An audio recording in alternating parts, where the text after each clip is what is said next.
Okay, question number 8 start कर रहे हैं बेटा हम लोग। मैंने आप लोगों को एडजस्टमेंट्स करने के लिए दिए थे। आप लोगों ने एडजस्टमेंट्स आई होप सो कर लिए होंगे। 1-2 एडजस्टमेंट्स हो सकते हैं थोड़े से डाउटफुल रहे हों, क्योंकि वो एडजस्टमेंट्स आज से पहले नहीं आए थे। सर देखिए बेटा, लास्ट 8 वाला नहीं आया। लास्ट वाला नहीं है, क्योंकि वो अभी हमने, आपको याद हो तो हमने कल ही पढ़ा था, लाइक कल नहीं, उससे पहले वाली क्लास में पढ़ा था, अदर यूजेस ऑफ गुड्स वाला एडजस्टमेंट। क्या था उस एडजस्टमेंट में, याद है क्या आपको? अगर कोई हाँ सर, हो गया प्रोप्राइटर सर। अपने पर्सनल यूज के लिए कोई गुड्स ले रहा है बिजनेस से, तो उसका 2 इफेक्ट क्या होंगे? एक तो ट्रेडिंग में परचेज में से लेस होगा, और जो ड्राइंग्स आप लिखते हैं ना बैलेंस शीट में ड्राइंग्स, उस ड्राइंग्स में ऐड होकर के आएगा। जैसे सपोज ड्राइंग्स 10,000 है तो उसमें 7,000 और ऐड हो जाएगा, जो आपने गुड्स पर्सनल यूज के लिए निकाला। टोटल 17,000 की ड्राइंग लिखी जाएगी। ये कहना चाह रहा हूँ मैं, ठीक है? अभी देखिएगा और क्लियर हो जाएगा, जिसको नहीं समझ आया उसको अब समझ आ जाएगा।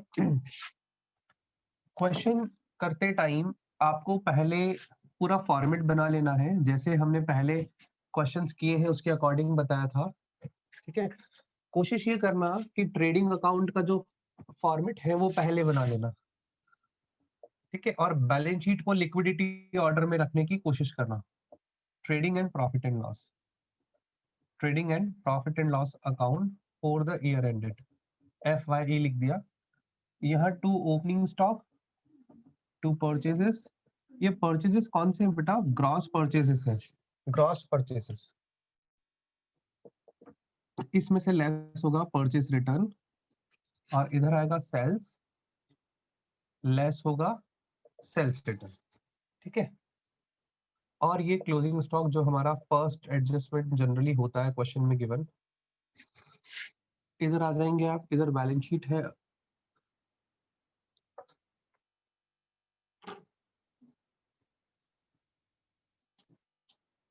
बैलेंस शीट के सारा फॉर्मेट आपके सामने है, ठीक है जी? आपको प्रॉपरली दिख पा रहा है तो मैं थोड़ा सा इसको और बढ़ा देता हूँ।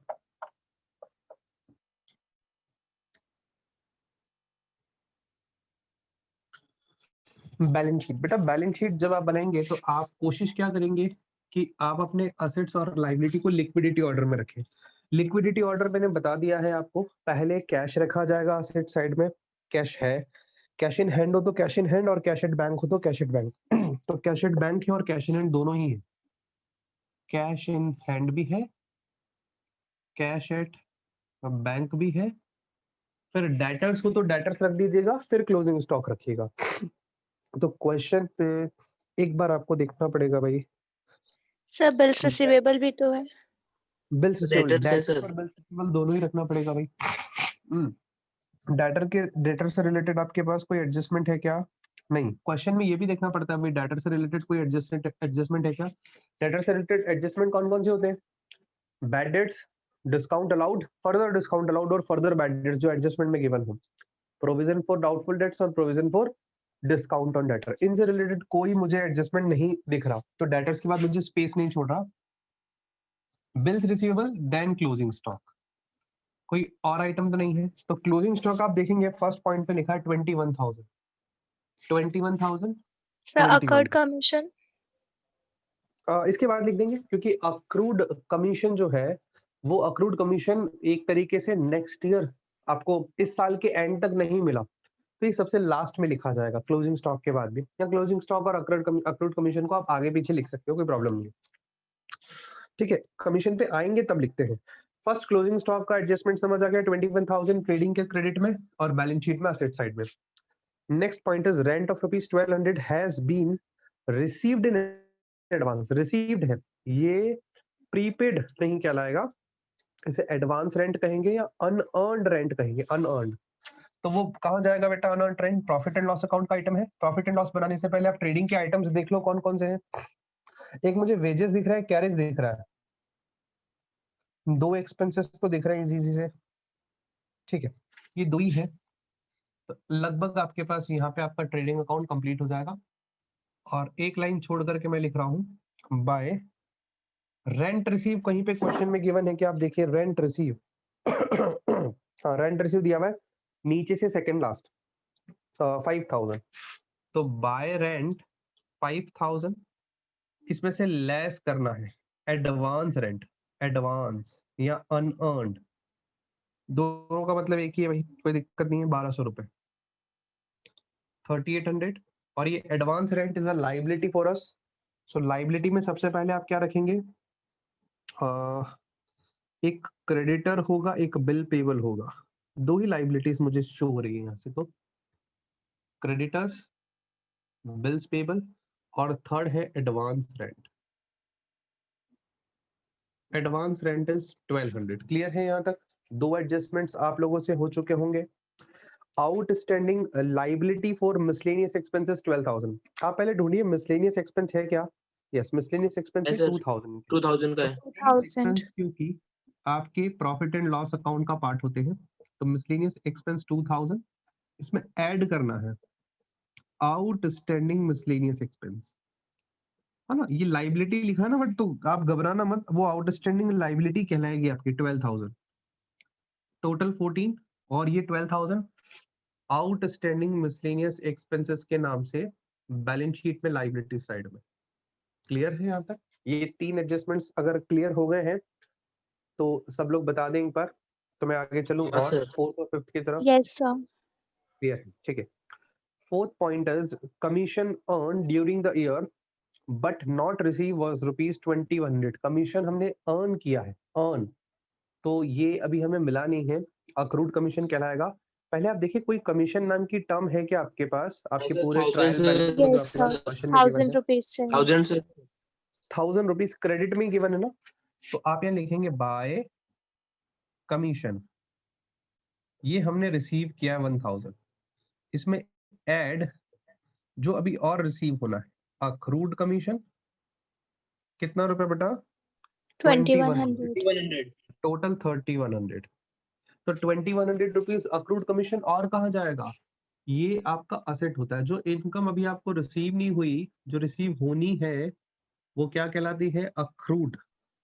ठीक है, तो 2100 रुपीज हमने असेट साइड में लिख दिया। यहाँ तक क्लियर है? फोर्थ एडजस्टमेंट कंप्लीट समझ आ गया। अब आती बात सर फिफ्थ एडजस्टमेंट की। ये हमारे पास पहली बार, ये चार एडजस्टमेंट तो आपने कई बार पढ़े हैं। हाँ, माना कमीशन वाला जो एडजस्टमेंट है, रेंट वाला एडजस्टमेंट हमेशा डेबिट साइड वाला, एक्सपेंस वाले एडजस्टमेंट आए, इनकम वाले एडजस्टमेंट हमने आज सीखे। ठीक है, तो ये दो पॉइंट्स भी नए थे आपके लिए और फिफ्थ पॉइंट भी न्यू है। फिफ्थ पॉइंट क्या कहता है सुनिएगा, goods costing ₹2000 were taken by the proprietor for his personal use but entry was not passed in the books of account। कोई बात नहीं, आपने एंट्री पास नहीं की, यहाँ इसको ये मान लीजिए एडजस्ट नहीं किया, ये अमाउंट आपने एडजस्ट ही नहीं किया होगा, तो आपने 2000 के गुड्स ले लिए, ऑनर ने 2000 के गुड्स पर्सनल यूज के लिए ले लिए। क्या करेंगे बेटा? 2000 परचेज में से लेस होगा। लेस क्या लिखा जाएगा? ड्राइंग्स के नाम से। क्या लिखा जाएगा? ड्राइंग्स के नाम से 2000। अब आप यहाँ जो कैपिटल लिखते हैं ना बैलेंस शीट में, इस कैपिटल में ऐड करते हैं नेट प्रॉफिट, है ना, और लेस क्या करते हैं? ड्राइंग्स। तो बेटा जो ड्राइंग्स आप लिखते हैं ना, चलो वो ड्राइंग्स तो आप लिखना, आप लेस परचेजेस और लिख देना। परचेजेस मतलब जो गुड्स आपने घर के यूज में लिया, हालांकि वो ड्राइंग, वो परचेज इसलिए लिखा बिकॉज ये परचेज पे से माइनस किया मैंने। क्लियर है क्या? और अदरवाइज आप चाहते तो ड्राइंग में ऐड करके दिखा देते, तो भी इक्वली गुड है। मैं आपको अलग से रख करके दिखाता हूँ, या मैं अलग से नहीं रख रहा हूँ, मैं ड्राइंग्स में शामिल करूंगा। तो आपके सर पास फर्दर question है ड्राइंग्स drawings- देना तो। हाँ जी, सर फर्दर ड्राइंग्स भी तो लिख सकते हैं ना सर। फर्दर ड्राइंग्स नहीं लिखना। फर्दर ड्राइंग्स यहाँ तो लिखना है अलग से, तो लेस परचेज करके लिखोगे। परचेज करके लिखोगे मतलब वो आपने गुड्स का ड्राइंग किया है, या आप ड्राइंग्स में शामिल कर लो 15,000। ये ट्रायल बैलेंस में ड्राइंग्स गिवन है, इसमें आपको वो ड्राइंग्स ऐड करनी है जो अभी आपने गुड्स की है, वो 2000। तो टोटल 17 लिख दो। ये बिल्कुल इक्वली गुड है, ये समझ आता है। 17,000, ठीक है, ये लेस वाला आइटम। क्लियर है? इस तरीके से भी आप शो कर सकते हैं। मेरे पास थोड़ा सा स्पेस कम था, मैंने 17,000 ऊपर वाली साइड में लिखा है, ठीक है, समझ जाना। तो बेटा ये 17,000 मेरा की total- ड्राइंग्स 20,000 गिवन है ना? 20,000 का बेटा मेरे क्वेश्चन में तो 15,000 ही है, मेरे पास तो 15,000। आप ड्राइंग्स को डेबिट वाली साइड में देखिएगा, 15,000 ही है सर। 15 है बेटा। अच्छा, एक है इनकम टैक्स पेड, ये बात पे मैं अभी आता। वैसे income tax paid, income tax is a personal expense of what? Personal expense of proprietor और तो ओनर। प्रोप्राइटर। प्रोप्राइटर। प्रोप्राइटर बात एक ही है। बेटा इनकम टैक्स अगर किसने पे किया है, बिजनेस से पे हुआ है। देखो दो तरीके के टैक्स हैं, थोड़ा समझना। एक होता है बेटा corporate tax, corporate profit tax, CPT बोलते हैं उसे हम लोग, कॉर्पोरेट प्रॉफिट टैक्स। जो बिजनेस एंटिटीज होती है, जो कंपनीज होती है, कंपनीज को एक इंडिविजुअल पर्सन माना जाता है, कंपनीज की इनकम पे लगने वाला टैक्स कॉर्पोरेशन प्रॉफिट टैक्स कहलाता है, कॉर्पोरेट प्रॉफिट टैक्स बोला जाता है उसे। और इंडिविजुअल्स यानी हम लोग, जो हमने कमाया हमारे बिजनेस से, हम लोगों की इनकम के ऊपर जो टैक्स लगता है उसे इनकम टैक्स कहा जाता है। क्या बोलते हैं? Income tax. तो अगर वो टैक्स, इनकम टैक्स, मुझे मेरी पर्सनल इनकम पे लगने वाला टैक्स था, वो मेरा खर्चा था, मतलब ऑनर का, प्रोपराइटर का खर्चा था वो, तो प्रोपराइटर का एक्सपेंस अगर बिजनेस से पे हो तो वो भी ड्राइंग्स है। तो यहाँ पे जो ड्राइंग्स है वो 17 की जगह 5 और ऐड करनी है, लेकिन मैं यहाँ पे लेस करके आईटी लिख देता हूँ, इनकम टैक्स। इनकम टैक्स ये किसने पे किया? इनकम टैक्स बिजनेस से पे हुआ 5000। क्लियर है क्या? चलिए, मुझे लग रहा है थोड़ा सा यहाँ पे ना स्पेस प्रॉपरली नहीं है, मैं एक बार रफ करके तीनों चीजें अच्छे से लिख देता हूँ। देखिएगा, मैं ऐड जो मैंने नेट प्रॉफिट किया है, ये नेट प्रॉफिट ऐड होगा ही, लेस जो है एक क्वेश्चन में जो ड्राइंग्स गिवन है वो ड्राइंग लिखी जाएगी जो कि 15,000 है। ठीक है, मैंने ड्राइंग के आगे DRAWI लिख करके छोड़ दिया, स्पेस नहीं है ना प्रॉपरली। फिर मैंने परचेस लिख दिया। कुछ बच्चे कहते हैं कि सर हमें तो अलग से ही लिखना ठीक लगता है, तो ये परचेस 2000 का जो हमने गुड्स ऑनर ने अपने पर्सनल यूज के लिए लिखे, उस 2000 को मैंने अलग से लिख दिया। और लेस इनकम टैक्स जो पे किया आपने 5000, आप चाहे तो इसे ड्राइंग्स ही काउंट कर सकते हैं, वो ड्राइंग्स ही काउंट होगा, एज अ ड्राइंग ही काउंट होगा ये। बट अगर आप अलग लिखना चाहें तो अलग से लिखिए, कोई प्रॉब्लम नहीं। ठीक है, यहां तक समझ आता है? मैंने तीनों को इंडिविजुअली लिख लिया, तो आप लोगों को अब समझते टाइम दिक्कत नहीं होनी चाहिए। आप लोगों को डेबिट साइड से क्या नहीं दिख रहा है? देखें, मिसलेनियस एक्सपेंस वाला पॉइंट नहीं दिख रहा सर। ठीक है, अब दिख रहा है? ठीक है जी, आ जाइएगा आप। इसके बाद क्वेश्चन में कुछ नहीं बचा। अब देखिए, 5 एडजस्टमेंट्स कंप्लीट हो चुके हैं। आपके पास जो क्वेश्चन में इंफॉर्मेशन गिवन है उसको एज इट इज आप पोस्ट करते जाइए। अपन परचेस से स्टार्ट करते हैं। Purchase is 2,50,000। परचेस कितना गिवन है? 2,50,000। तो आप आ जाइए, 2,50,000 मैंने परचेसेस को लिख दिया। Clear? Next, sales is 5 lakh. 5 lakh लिख दिया। इनर साइड में लिखना रिटर्न इनवर्ड। इनवर्ड किसको बोलते हैं? सेल्स रिटर्न को। परसों बात हुई थी हमारी ये, 12,000 रुपीज का सेल्स रिटर्न। तो माइनस करके बेटा कितना आता है? 4,88,000। और return outward is 10,000 he purchase return को बोला जाता है।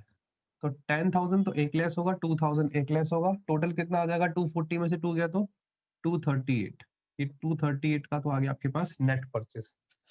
नेक्स्ट थिंग मेरे पास जो गिवन है वो है कैरेज, 8,000 रुपीज। तो कैरेज एक डायरेक्ट एक्सपेंस है टू। सर इनवर्ड और आउटवर्ड तो सर दिए हुआ ही नहीं है, कैसे पता? हाँ बिल्कुल, जब क्वेश्चन में इनवर्ड और आउटवर्ड ना दिया हो कि कैरेज इनवर्ड है या आउटवर्ड है, तो बेटा आप ये मान लेना वो इनवर्ड है। विदाउट इंफॉर्मेशन वो ट्रेडिंग का आइटम होगा। जैसे फ्रैट भी इनवर्ड और आउटवर्ड होता है, तो उसे भी फ्रैट इनवर्ड ही काउंट करते हैं। क्लियर? Next is wages, 60,000। तो वेजेस भी आपका डायरेक्ट एक्सपेंस है, 60,000। ठीक है, okay. Next is miscellaneous expense, जो मैं लिख चुका हूं। Insurance is 1200। Insurance direct expense है, इनडायरेक्ट एक्सपेंस है, सॉरी। तो दिख रहा है ना? हाँ, इंश्योरेंस 1200 रुपीज। क्लियर है? यहाँ तक समझ आ रहा है? नेक्स्ट आते हैं बेटा इंश्योरेंस के आगे, रिपेयर 8,000 का, टू रिपेयर 8,000।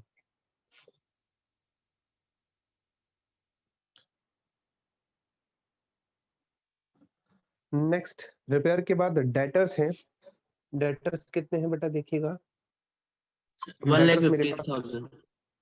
8,000 रुपीज के ना, नहीं, डेटर्स हैं 1,15,000 के। 1,15,000. 1,15,000, यस यस। तो मेरे साथ साथ चेक करते रहना अगर मुझे, क्योंकि मेरे पास सेल फोन है, सेल फोन में अगर मुझे देखते टाइम कुछ मिस्टेक हो जाए फिगर्स में तो मुझे बता देना। क्रेडिटर्स हैं 1 लाख के, तो क्रेडिटर्स मैंने ऑलरेडी पहले ही लाइबिलिटी साइड में लिख रखा है 1 lakh. Printing and stationery direct expense है, इनडायरेक्ट है? Indirect, printing and stationery, amount है इसका 6,000 6,000 करेक्ट। ओके, बिल्स रिसीवेबल नहीं, एडवर्टीजमेंट भी है इसके बाद 15,000 का, तो एडवर्टीजमेंट भी आपका इनडायरेक्ट एक्सपेंस होता है। कहाँ पे शो करेंगे? प्रॉफिट एंड लॉस अकाउंट के डेबिट में 15,000। एडवर्टीजमेंट के बाद बिल्स रिसीवेबल है 4,000 का, BR 4,000 मैंने लिख रखा है ऑलरेडी आपके पास एसेट साइड में। बिल्स पेबल बेटा मेरे पास है क्रेडिट साइड में, देखना 2,000, बिल्स पेबल 2,000। ओके जी, बिल्स पेबल तक हो चुका है। अब ओपनिंग स्टॉक है बेटा 30,000 का। ये ओपनिंग स्टॉक ट्रेडिंग अकाउंट के डेबिट में। Cash in hand 12,000, cash in hand कहाँ जाएगा? बैलेंस शीट में एसेट साइड में 12,000। इंटरेस्ट ऑन बैंक लोन, हमने बैंक से कोई लोन ले रखा होगा, इस पे इंटरेस्ट। अब बेटा इसका आपको पहले लोन देखना पड़ेगा कि लोन कितना है। याद आया वो इम्प्लाइड और हिडन एडजस्टमेंट समझाया था मैंने? हिडन एडजस्टमेंट देखना पड़ता है। 12% बैंक लोन है 30,000 का। ब्रैकेट में डेट दी है क्या, कब लिया? नहीं सर, नहीं दी हुई। तो बेटा जब डेट नहीं दी हुई तो हम कैसे पता कर सकते हैं कि वो कितना लोन होगा, कब लिया होगा और कितना इंटरेस्ट बनता है? तो आप देखिए आपके पास क्वेश्चन में जो इंटरेस्ट दे रखा है 2800, हम अज्यूम करेंगे कि भाई वही पूरा इंटरेस्ट होगा। वी डोंट नो कि लोन कब लिया है। क्लियर? तो आप पहले देखेंगे लाइबिलिटी साइड में, कैपिटल के बाद ही रख सकते हैं अपन उसको। 10% है 12%, 12% बैंक लोन, ये है 30,000 का। और इंटरेस्ट में यहाँ पे लिख देता हूँ, इंटरेस्ट हमने पे किया है क्योंकि इंटरेस्ट ऑन बैंक लोन ये आपके पास एक इनडायरेक्ट एक्सपेंस है 2800 rupees, because we don't know ना कि कब लिया है लोन। उसका इंटरेस्ट कैसे अक्रूड और आउटस्टैंडिंग कैलकुलेट करेंगे? आउटस्टैंडिंग आएगा वो कैसे कैलकुलेट करेंगे? चलिए, मशीन 2,80,000, मशीन एक नॉन करंट असेट्स है, असेट साइड में आ जाएगा सारे करंट असेट्स के बाद। Furniture is 34,000, furniture also current non current assets 34,000। ठीक है, क्लियर है? ड्राइंग्स से बेटा मैं लिख चुका है, इनकम टैक्स पेड भी मैं लिख चुका, कमीशन भी मैं लिख चुका, 12% बैंक लोन भी मैं अभी लिख चुका हूँ। कैपिटल लिख चुका क्या? नहीं, कैपिटल मुझे लिखना है 2,40,000, 2.40 लाख लिखा हूँ, समझ जाना। रेंट रिसीव लिख चुका हूँ 5,000 और cash at bank 28,000 last item. Clear है? ओके जी, फटाफट से अब इसका अपन लोग टोटल लगाएंगे और टोटल लगाने के बाद कंप्लीट ही आपका क्वेश्चन कंप्लीट हो जाएगा। तो टोटल मैं लगा नहीं रहा हूँ, आप लोग है ना एक बार चेक कर लीजिएगा अपनी टोटल। आप लोगों को मैंने जो बैक क्वेश्चंस करवाए हैं क्या आपने उसकी टोटल चेक की है? अगर किसी भी क्वेश्चन में टोटल मैच नहीं खा रही, gross profit gross loss, net profit net loss match नहीं हो रहा, बैलेंस शीट मैच नहीं हो रही, तो आप मुझे बताएंगे। मैं अभी भी सेम वही कर रहा हूँ बिकॉज मेरे पास इतना टाइम नहीं रहेगा कि मैं एक एक चीज की टोटल करूँ। आप अगर कोई बच्चा बैठा हो टोटल मार लीजिए, मैं डायरेक्टली ग्रॉस प्रॉफिट लिख रहा हूँ। इसका ग्रॉस प्रॉफिट आएगा 1,73,000, है ना? मैं आंसर देख करके ही लिख रहा हूँ। तो आप बेटा एक बार टोटल लगा लेंगे फिर मुझे बता देंगे कि कितना आ रहा है टोटल। ठीक है, इसको मैंने यही लिख दिया। और ये जो ग्रॉस प्रॉफिट है आप क्रेडिट साइड में ट्रांसफर करते हैं यहाँ पे बाय ग्रॉस प्रॉफिट 1,73,000 और नेट प्रॉफिट जो आ रहा है 1,32,100 आएगा।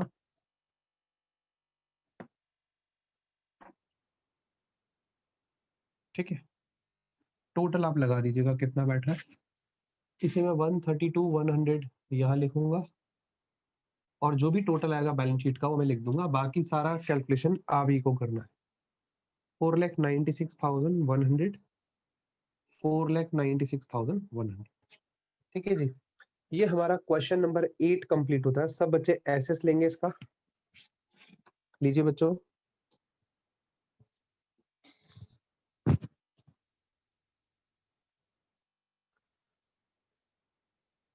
ले लिया बच्चों एसएस?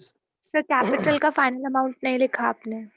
फाइनल अमाउंट आप लोगों को लिखना है कैपिटल का टोटल करके, और 2,40,000 रुपीज कैपिटल है, नेट प्रॉफिट 132,100 है और उसमें से 22,000 जाना है। तो 1,10,000, 3,50,000 3,50,100, 3,50,100 आता है।